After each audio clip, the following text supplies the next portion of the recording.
Alrighty, welcome to another Esport Academy here, sponsored by Florida Blue alongside Magic Gaming. I'm Harris Rubenstein, your host for tonight. We've done a bunch of these so far. We've had a lot of really interesting people coming on, content people. We've had some casters, some former players. Today, we're jumping into something a little bit more on the back end. We are talking to Molaei, the senior marketing and strategy lead at Telus for esports and gaming, one of the largest firms in all of Canada. Shout out to our friends up north. And I appreciate you wearing the Marlins hat for us Floridians. He's also the co-founder of the Counterculture Agency. He's an advisor. He is an angel investor.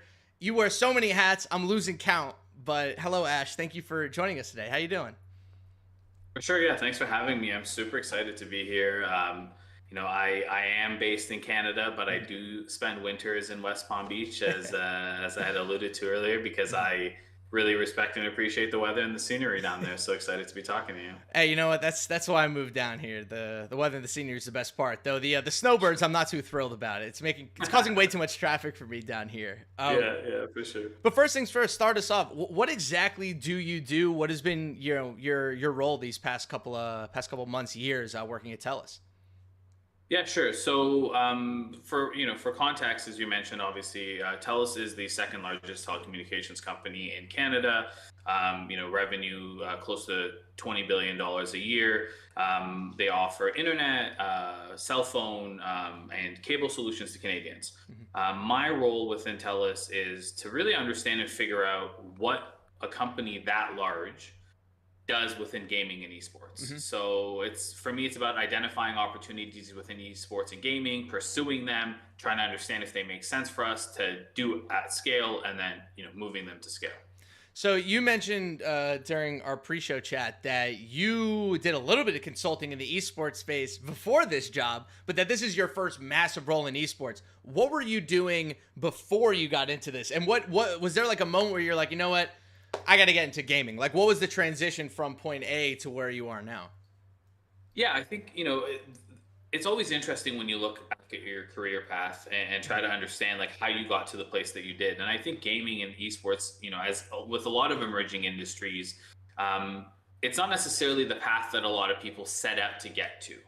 But I think a lot of the roles that I've had in the past, as I mentioned to you, I was the head of consumer marketing for LG's mobile business in Canada. I launched and helped found a creator management agency. I've worked in sponsorship and partnerships for many years. And all of those skill sets that you acquire over the years through different jobs kind of ladder up into what you end up doing, or what I'm doing now in esports and gaming. Because at the end of the day, when an industry is growing and scaling, you need to pull experts from other industries who've done those things, like operations, like marketing, like sales and partnerships and sponsorship at scale, so that you can bring it into esports and gaming. So for me, that's kind of everything that I've ever done up until now is leading up to this conversation. Now, as your question, why I joined esports and gaming, my friends and I all game fairly actively. Okay. We enjoy the process. I'm not that good, but understanding that it's an emerging way for marketers to engage with fans was probably the most exciting and pivotal opportunity for me, knowing that I'm joining a relatively new industry. It's growing quickly. Not a lot of people know exactly how to do it right just yet. Yep. And that leaves obviously always an opportunity for people to learn and grow and try new things. And that's largely what drove me there. What was your game of choice growing up? Growing up would have been Madden, Hey, for sure. okay, football like guy. me and the boys would get together, play Madden of the actual games that we're playing on a Sunday night. Yep. Before the actual games, and then we would watch them. I love that. That's awesome. Yeah, it was what we were into. More recently, definitely Call of Duty when I get a chance to play, and I do enjoy things like Apex Legends as well. Yeah, you were mentioning before you have this, potential big Apex tournament coming up. That could be. I will really, say really I've cool. tried, getting into the NBA 2K. I started a couple years ago. I was okay, but there's people that are so much better than me. So I was humbled a few times and decided to take a step back. I went into early retirement. See, look, you think you're humbled. I work for the league, and when I tell people I do, Yeah. the first question I always get unanimously is, "Oh, are you good at 2K?" And the amount of times that I Yeah. have to tell people, "No, I'm terrible at 2K," it's fine. So stay away. It's probably best for your Yeah. mental health anyway. Exactly. Exactly. So since you've gone to this space, it sounds like you've worked with a lot of really incredible brands, people, different projects. But like you said, your first big role in this. What has been the part of this industry that has surprised you the most since you've kind of gotten into it? I think the thing that surprised me the most, and I think this is, words of encouragement for anyone that's considering joining the industry, whether you're early in your career or a little bit more established, I would say most people don't really know what they're doing either. And I say Yep. that about a lot of emerging industries in a really positive way. Hmm. That's the beauty of it is it's uncharted territory. So, what I was saying earlier, what attracted me to the category, it's the same thing. I've noticed that like there's a lot of opportunity to try new things, to grow new communities, to build new ideas from scratch, to join companies that are trying to figure out their strategy. So there's never been a better time to make that move and that transition into esports and gaming, Yep. or to start out within that industry if that's something that someone's considering. Is there something in the industry that you have noticed that has kind of almost been like a spur, like that's something that has kind of hooked you that you've gotten kind of caught up on that you don't really like, something that you'd like to see changed? I think what's been pretty clearly established is that people love gaming. Hmm. That it's not just the gone are the days and the perception that like a gamer is a nerdy 15-year-old sitting in their mom's basement playing video games. The Hmm. reality is gaming reaches a really vast audience across men and women of all different ages, and with that comes a whole bunch of really exciting opportunities. Hmm. So I would say that's probably the biggest learning and insight as I've like gone through the process is knowing that it's such a vast market, and then knowing that there's so many brands and organizations that are really trying to figure out how they're going to play in the space. Hmm. The way that we have really established sponsorship relationships with NBA teams. Obviously, we know what that dynamic looks like with big partners coming on board to sponsor teams. The same thing is happening, and it will start to happen at scale with esports organizations. It's just up to the brands to figure out exactly how they're going to do it, why they're going to do it, and how they're going to ultimately tie it back to what every brand is looking for, which is to help sell and promote their product. So I want to scope in a little bit more on the role that you're doing right now, because we talked about, or I mentioned at the top, we've had so many different people come on here, so many different avenues into the space.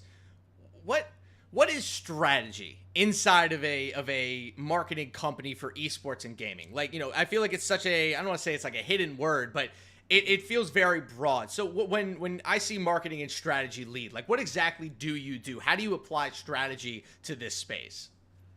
Yeah, so specific to strategy, or what I do almost on a daily basis, I guess we could say there's a couple of different things. Number one, Telus is committed to helping everyday Canadians access organized gaming. Hmm. So we stand up actively, organize tournaments. As I mentioned to you, we're doing an Apex Legends tournament right now. We have 50K in prizing to be won. You unfortunately have to be in Canada to participate. But it's a there's a whole process involved with standing up a tournament, going out and getting partners, finding other brands that are aligned with working with us. As an example, for this Telus Apex Legends tournament that we have, we have partners like Microsoft, partners like Nanoleaf, partners like HyperX, who understand the vision. They share the value of trying to make gaming more accessible, so they've come on board and joined us as partners. My role in strategy is to find and identify those partners, Hmm. go out and build relationships with them, and then ultimately help execute the entire tournament that we have. So that's number one. Yep. The second part of what I do is understanding, once you've built a community of gamers, whether it's in Canada, in Florida, in the Midwest, in the US, doesn't really matter. Once you have that community as a brand, how do you build products around it? Hmm. So as an example, at Telus, we have a gaming product called Ultimate Gamer, which is a specific tier of internet with the best technology available, and it gives you rewards and perks from some of the brands you'd be spending money on anyways. Right. We have digital currencies built into that platform. Cool. You can buy things like skins and points, and all of that also falls within the strategy. So I work closely with my team to understand, how do we build a product? What tier of internet should we combine with what perks to make a really, no-brainer type of a product for someone who's interested in gaming? So that's the strategy side of it. Mm-hmm. And then the marketing side of it is, once we've decided what we're going to do, it's how do we get that message out to people? So do we partner with casters and creators, influencers? Do we go out there and issue press releases? Do we sponsor teams and events? So that's kind of, the first part of it is the strategy. You decide what you want to do in the space. The second part of it is the marketing, which is how do you communicate that message? One thing that is almost unanimous among the people we've talked to, especially for people on the back end, is organization. Especially for someone who's a senior lead. I'm sure you got Excel documents on Excel documents. I'm sure you have different task managers and whatever. How do you stay organized and keep everything kind of in front of you? Yeah, I find, regardless of and this is something that I found has really helped me over the last couple of years as I've grown through my career, regardless of where you're keeping track. You can be an old school person. You like to write in notebooks like I do. You can be someone who likes to have, just a notes tab open on your device where you're organizing it, or you could use something more organized. Exactly. Or you can use something more organized, like, an Asana as an example. At the end of the day, the thing that I find helps me stay organized and on point the most is how I start and end my day every day. Ooh, interesting. So, if I carry a list at the end of the day, I actively spend at least 5 minutes reviewing the list from that day to understand, what did I get done and what do I need to move on to the next day. I actively will move that list. I'll write it out all over again or copy it into a new list. So the next morning when I wake up, I don't need to spend any time trying to figure out what exactly do I need to get done today. And, as I alluded to in the pre-chat, I spend probably, between 7 and 8 hours a day on phone calls with different teams. I spend time with legal, I spend time with marketing, I spend time with our go-to-market teams.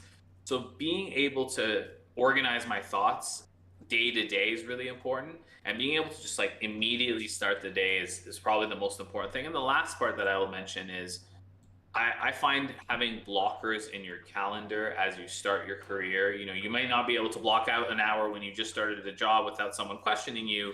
But if you can get up an hour early and start the process, 8 to 9 is your sweet spot where you can read whatever you want about the industry. You can respond to your emails. You can organize your thoughts so that when the day starts, you're actually ready to go. And I find that's been really useful for me as, something I learned early on that has helped me, advance in my career. When I talk to people about getting into esports, they'll tell me their dreams and aspirations. Like, oh, I want to be the head of this. I want to be the head of that. I always tell them, I was like, look, with more power in this industry comes way more meetings and way more emails. So if you're okay with meetings and emails, you're okay being in charge. Exactly. Let's broaden the scope on you a little bit, because, you look at your LinkedIn and it is just hit after hit after hit. So many cool roles: angel investor, advisor, co-founder, of counterculture agency, so many different things. What's been the biggest difference between kind of running your own thing, doing all these different jobs, and then also being an employee? Is it kind of weird going back and forth, the power dynamics? How do you kind of handle that?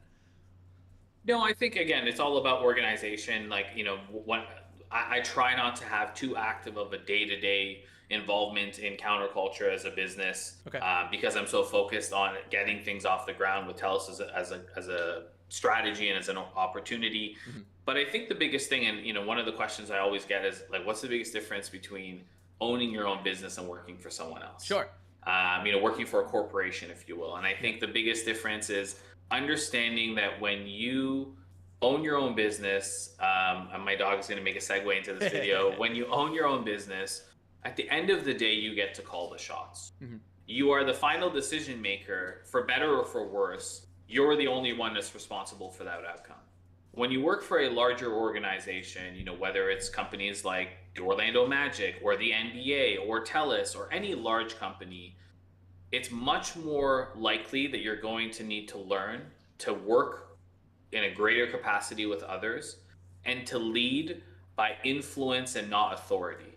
I work with hundreds of people within my company, teammates of mine, as part of Telus, on a daily basis. None of those people report directly into me. So Interesting. the most important thing and the most different, like when it comes to smaller versus, a corporation, Mhm. is in a corporate environment, you have to become really good at learning how to influence people to get things done with you and for you, as opposed to telling them that they're going to do it, because you're never going to be the final chain of command. No Right. matter how senior you are, you can be the CEO, there's still shareholders and Mhm. board directors that you're reporting into. So I think it's just about understanding what type of environment you're in and adapting your behavior to those. So even in esports, corporate politics still reigns supreme, huh?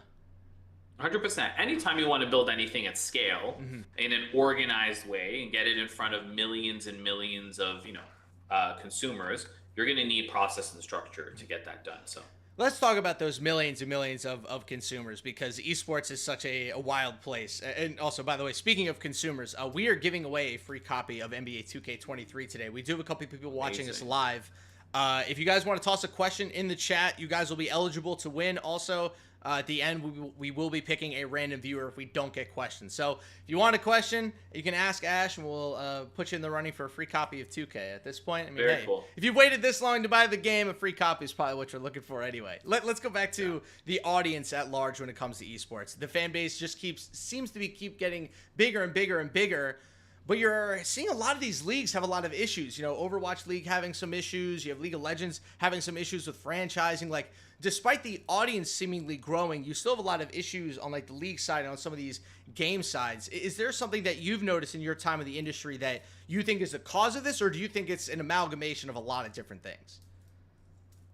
I think it's a combination of a few different things. Number one, the industry had a boom over the last 3 years. A lot of people saw not the opportunity to participate in gaming and esports in a meaningful way, but they saw dollar signs, Mm-hmm. and their expectations were, we're going to whip something up. We're going to make millions and millions, maybe billions of dollars off of what we do. Mm-hmm. I think what the industry is learning as a whole is that it's extremely operationally expensive to run leagues and teams and tournaments at scale, Mm-hmm. and they haven't quite found a way to monetize that yet. Sure. So yes, you can get sponsorship dollars to a certain extent, but if those brands can't find a way to tie their sponsorship into their products in a way that drives sales, eventually they're not going to continue to put money behind those things. So to answer your question, I for sure have noticed this shift in the industry. There's a lot of professional teams that are declaring bankruptcy. There's a lot of them that a lot of players that I just don't think were in it for the right reasons, Sure. that are being pushed out. Mm-hmm. And I think once that happens, you're going to be left with a group of people that are actually engaged and want to be involved in gaming and esports for the real reasons, and they're going to have opportunities to grow in their careers, in businesses, launching new products and offerings, etc.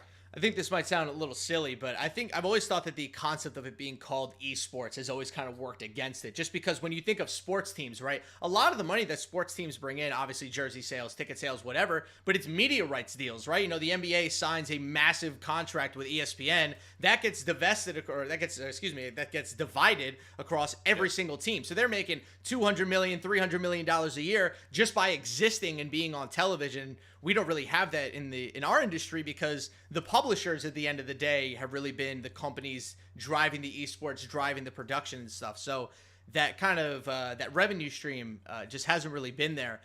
Is there a way for competitive gaming to really start to compete with the real sports arena? Are we close to that? Are we so far away from it? Like, how close do you think the two are to actually competing legitimately? Think if you look at the size of the market, Mm-hmm.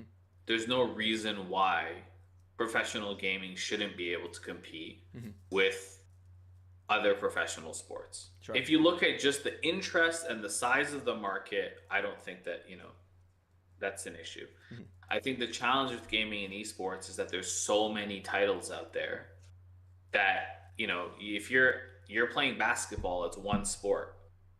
Yes, there's different sports, but it's challenging when you have organizations that want to reach the larger audience and they have to have 5 teams running at the same time. They have an Overwatch team, a Fortnite team, an NBA team, a FIFA team, a Smash Bros team. So I think what will help determine kind of the future of organized gaming is if someone is going to be able to combine that in a way that's meaningful, Hmm. that is going to help drive that. But if you look at the straight up numbers, then gaming already is one of the most engaging Hmm. activities compared to other sports. So I think it will come. I think there's a maturity that's needed in the industry, but I think that's happening over the next 5 years. I'll put you on the spot here. Money's on the table. You have to pick one esport that you think will end up being the absolute king worldwide. There are some esports right now that kind of dominate certain countries, they dominate certain areas of the world. I'm not sure if there's one that's necessarily taken over the number one spot. But if you were a betting man, what would be the game or the title that you would look at and be like, I think that's going to be the one that takes us to the top? Yeah, it's an interesting question, and it's one that surprises me because Hmm. when I look at the numbers, I think I'm always surprised that a game like Rocket League Hmm. is as popular as it is. Sure. Not because I don't think it's a great game, but it's an interesting concept and a different kind of game. Hmm. Not only is it popular amongst casual gamers, but I think it's the single largest organized game in Hmm. terms of like number of teams that have Rocket League Yes. teams Hmm. participating, which to me is a little bit surprising. Where I see it, I also find it surprising is that games like Call of Duty don't necessarily have nearly the same reach. There's lots of individual play, like Right. it's the top three games for people that I know that play casually, Hmm. but there's not as much organized, within it. If I was a betting, man or person, I would say that sports-based games like the NBA or FIFA Hmm. or Madden, to me, have the most potential to reach the largest audience of casual gamers. Hmm. Do I think that the leagues themselves will be as large as a Fortnite or as I Hmm. mentioned, a Rocket League or an Apex? I don't think so. But I think that in terms of like mass reach, like Hmm. I think there's going to be a time where like games like the NBA and FIFA will be far more popular than they are from an organized perspective. One of the another one of the issues in kind of this, I would say, this industry in general, especially on the marketing side, we talk about these consumers and the sides of these audiences. There's been a lot of reports about a major issue in terms of actually turning these audiences into consumers, right? Turning them into people who are going to buy things. Like there's very low turnover rate that they say, or sign up rate on a lot of these promotions or whatever. Do you have any idea like why that is? Like it sounds like it's something that's not necessarily unique to esports, but a problem that if not solved may end up, I don't want to say sink the entire industry, but if you're trying to sell people things and make money, but you have an audience that isn't buying things, your hands are a bit tied. Is that something you've also noticed in your kind of practice, or where does it go? Yeah, I mean, I think, look, there's certain companies that are going to have the benefits of having products Hmm. that are much more closely aligned to esports and gaming. Sure. Telus is an example, the organization that I work with. We offer internet solutions to millions of Canadians. Hmm. Internet is a key component of being able to compete in gaming, whether you're playing casually or not. Hmm. So for us, the logic would be that it makes sense to be involved in the space because gamers need internet. They're Hmm. buying that product anyways. Right. So maybe there's an opportunity for us to build meaningful relationships with them and prove to them that we care about their gaming habits and Hmm. as a result drive sell through. Right. I think the decisions that brands need to make is how much of a stretch is this? Like how far? Yes, it's true that there's lots of gamers, but like if you're selling me, a hotel reservation and I'm trying to game, I'm probably not going to be as aligned to it. But Hmm. there's certain products naturally, obviously like people that game probably have an affinity towards energy drinks.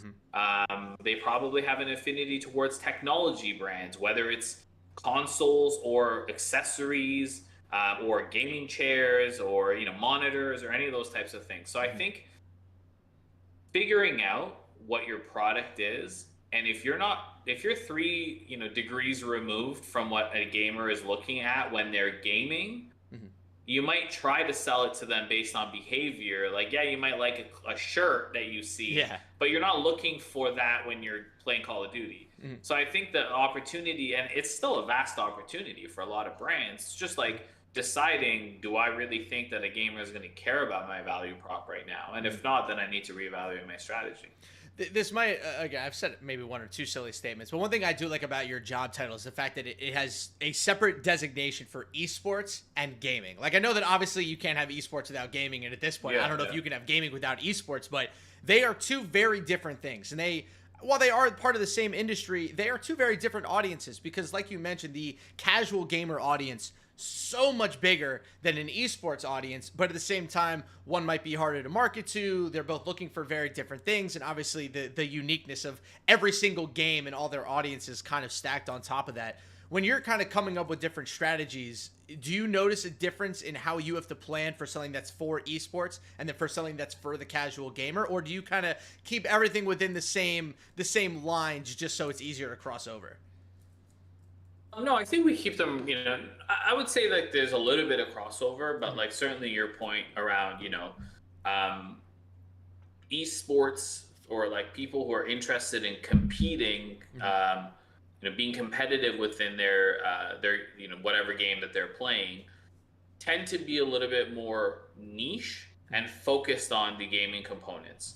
Whereas everyday gamers, I think that's an opportunity to broaden the scope, if you will, Mhm. in terms of what you're doing with them and for them. Sure. How I usually, try to present it is that our esports strategy is to help build legitimacy for us in our gaming strategy. Right.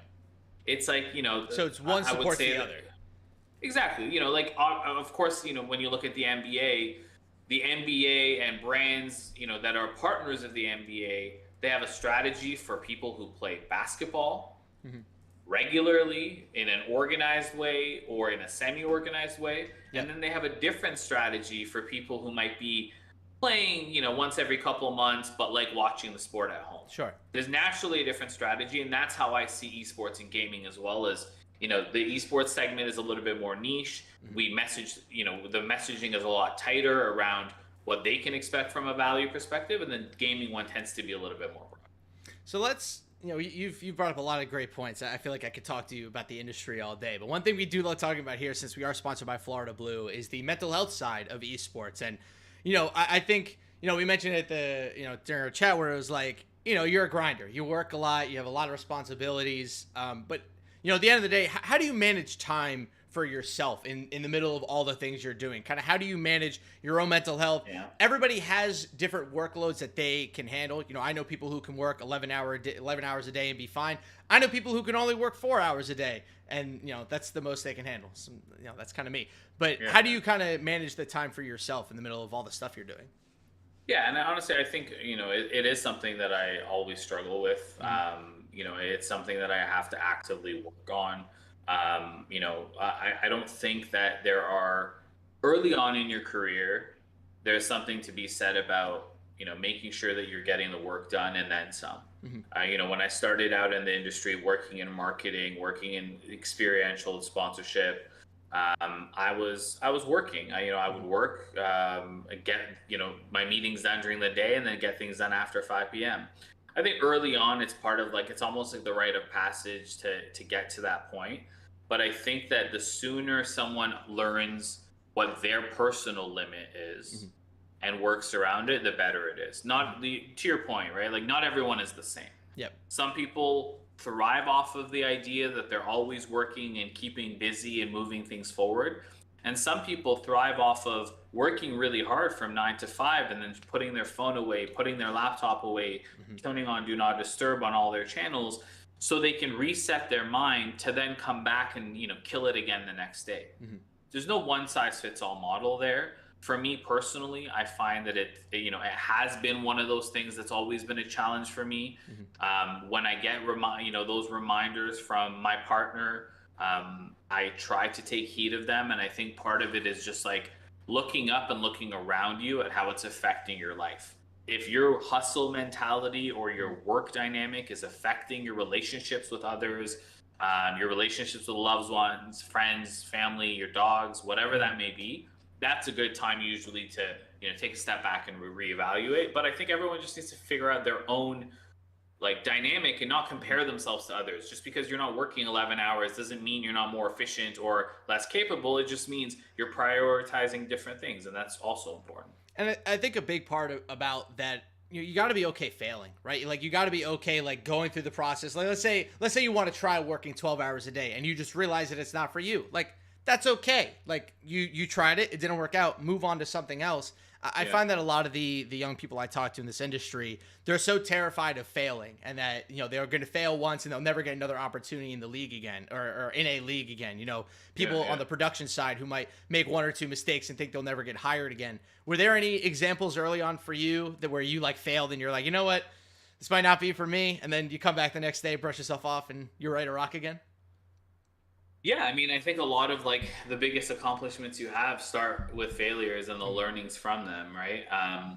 I think like some of the most, like sometimes some of the most dramatic and jarring, incidents end up fueling you to do better. Like Yeah. I remember, like this is like an anecdotal small one for Sure. you, but early in my career, we were doing a sponsorship activation at the Ottawa Senators Arena Ooh. for a playoff game. So we had a team there that was representing one of our clients on site, and they were supposed to be there for the full duration of the game. Mhm. I had flown in from another city to oversee that execution happening. And in the morning, I had gotten up a little bit too early. I was maybe nervous. I don't know. I left the team's uniforms home Oh no. and flew to the city. Oh no. Got there, realized I don't have the uniforms for this team, and it was honestly early on in my career. It was certainly one of more feels like a small thing, one of the more traumatic things for me. Yep. So I had to like deal with it. I had to call my boss, take accountability for it. I had to come up with a solution.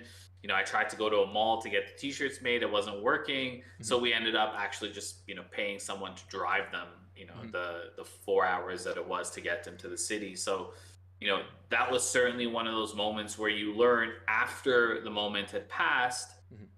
I learned pretty quickly, like, no matter how life and death the situation feels at work, Mhm. there's probably, something brighter on the other side of it. So my advice to anyone that's young, that's coming into the industry, is always don't be too hard on yourself. Mhm. As long as you treat people with kindness and honesty, the mistakes are okay. Mhm.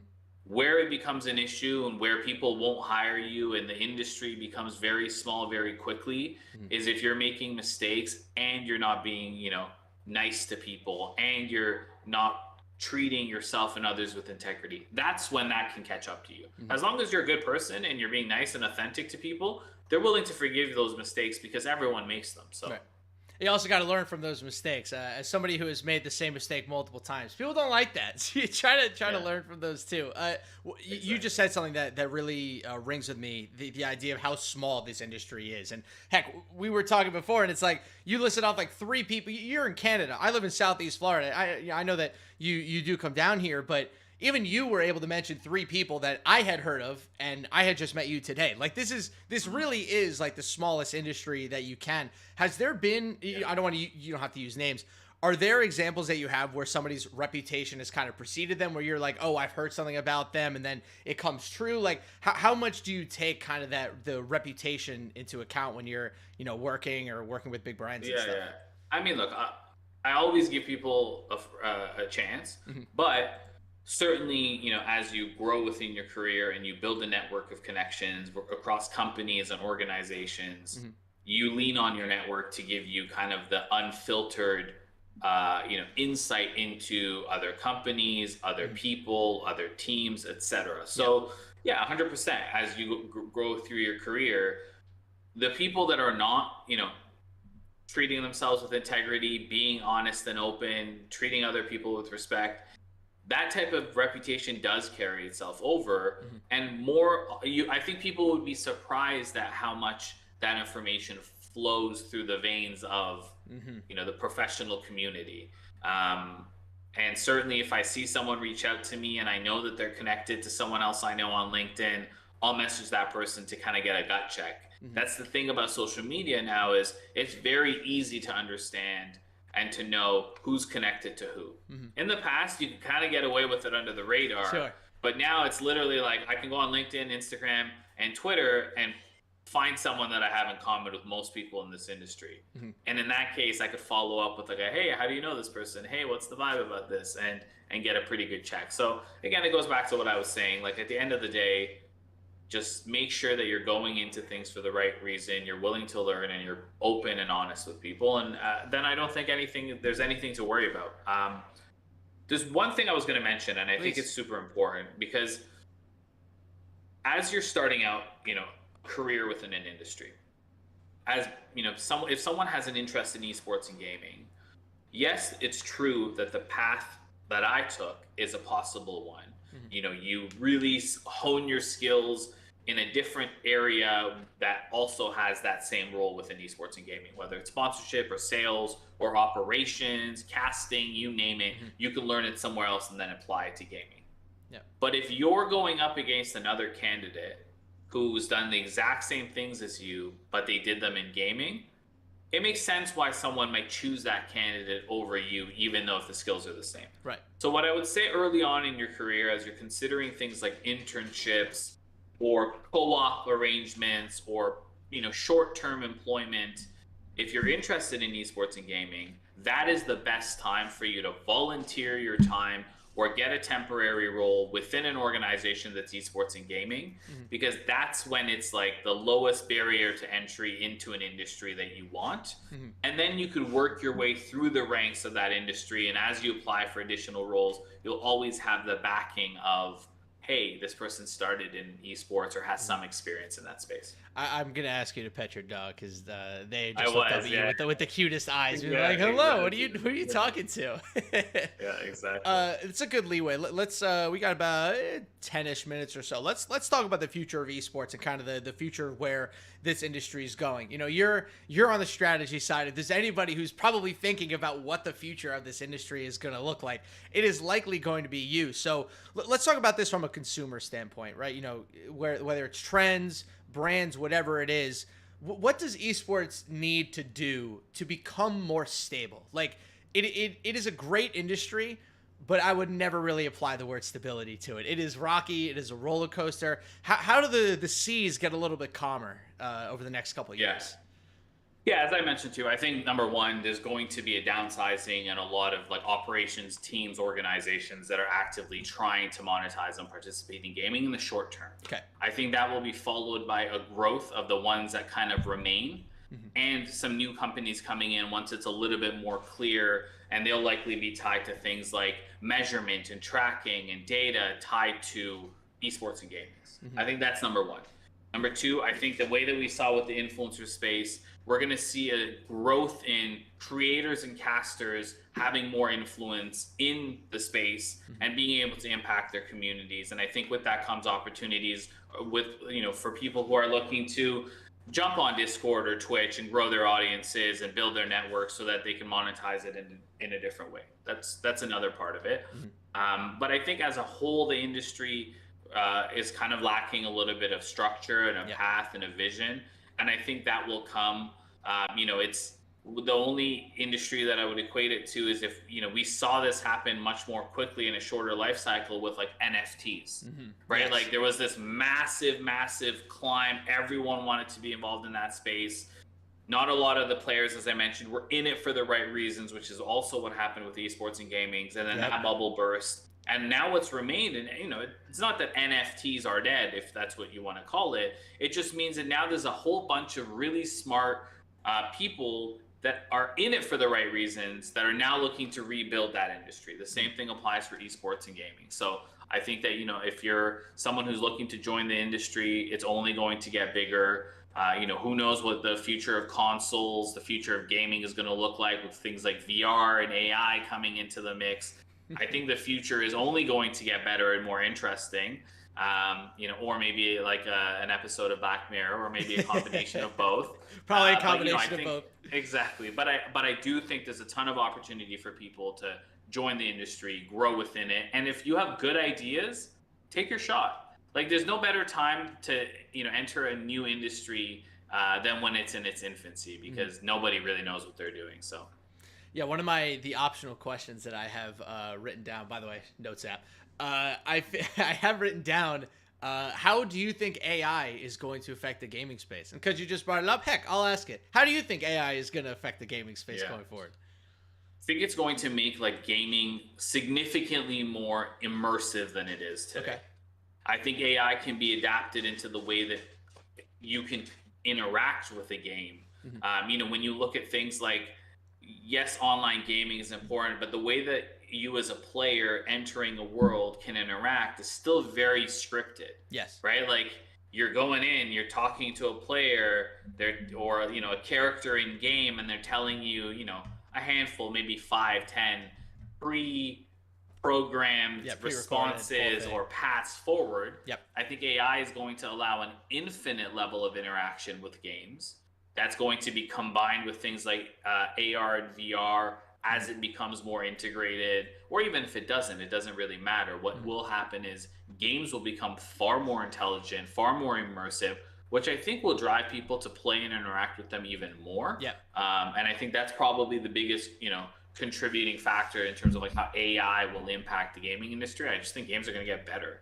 Like if we look at how far games have come in the last 5 years or the last 10 years, now, you look at like Zelda adventures versus Red Dead Redemption adventures, or even if you look at NBA from 5 years ago to what it is today, like imagine a world of infinite possibilities where the storylines are just so rich and immersive that it's like, you're going to want to be playing those games. I just finished up playing the Dead Space remake, and I was a massive Dead Space fan when it came out 10, 12 years ago. Playing the remake was like playing the game all over again. Just, how brilliant it was, the game design, all that. But that just shows you, again, like how far technology has come since the beginning of gaming to now. Though, I do miss me some Modern Warfare 2. I do. I know it's, 2013. It's been like a decade, but...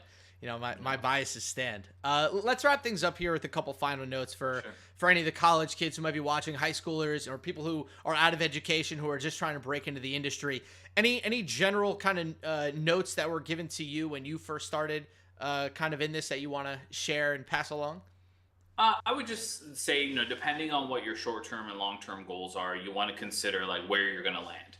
If you're probably going to have more autonomy and creative freedom to try new and interesting things if you're joining a smaller organization or a startup, as an example, that's in esports and gaming. With that comes a level of uncertainty, uncertainty tied to how long is this company going to be around? Is this product going to make sense? How long is my job going to be secure? All of those types of nuances. Yeah. So it's not so far different than how startups versus large corporations always have worked in any other industry, but something for you to consider in esports and gaming. Because as you go out there and you start looking for internships and co-ops and jobs, you're going to find that there's like a bunch of companies that fall under that like new working through trying to develop their product for esports and gaming category. Yep. And then you're going to find larger organizations like, the Magic Gaming org, or you're going to find large organizations or companies like Razer or Logitech or, Red Bull who are participating in esports and gaming,